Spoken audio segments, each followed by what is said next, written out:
کا بھی ہے، ان کے پیرنٹس بھی ہیں، اور اس کے بعد ان کے اساتذہ کرام، اور اس کے علاوہ جو ہے نا مختلف ایگزیکٹو سیٹس پہ کام کرنے والے لوگ بھی ہیں. تو سب کے لیے آپ کا کیا مطلب پیغام ہوگا کہ کیسے جو ہے مطلب ایک فلاحی اور اسلامی ریاست کے تصور کو پاکستان میں جو ہے نا سب کو کیا رول پلے کرنا چاہیے عملی جامہ پہنانے کے؟ علامہ صاحب، آپ نے اس ملک کے پاکستان کے حوالے سے طالب علم کا سوال ہے کہ ہم ایز این انڈیویجول مختلف طبقات میں ظاہر ہے بٹے ہوئے ہیں، تو ایز انڈیویجول ہم کیا کر سکتے ہیں کہ ہم ایک آئیڈیل اسٹیٹ میں آ جائیں؟ الحمدللہ ہمارے آبا و اجداد نے زمین کا یہ خطہ اپنی بے مثال قربانیوں سے حاصل کیا. اب ہمارا فرض یہ ہے کہ ہم اسے نظریاتی طور پر اور معاشی طور پر ایک بہترین دنیا میں فلاحی مملکت بنا کر دنیا کو متوجہ کریں کہ اشتراکیت اور نظام سرمایہ داری کے درمیان ایک نظام موجود ہے جسے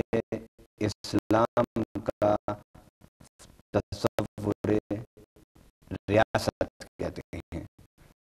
اسلام کا فلاحی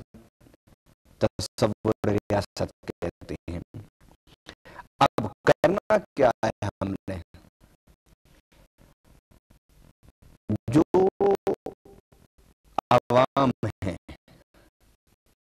انہیں چاہیے کہ وہ اپنے بچوں کو تعلیم کی طرف لائیں اور خواہشات کو کم کریں، اپنی ضروریات پر توجہ دیں،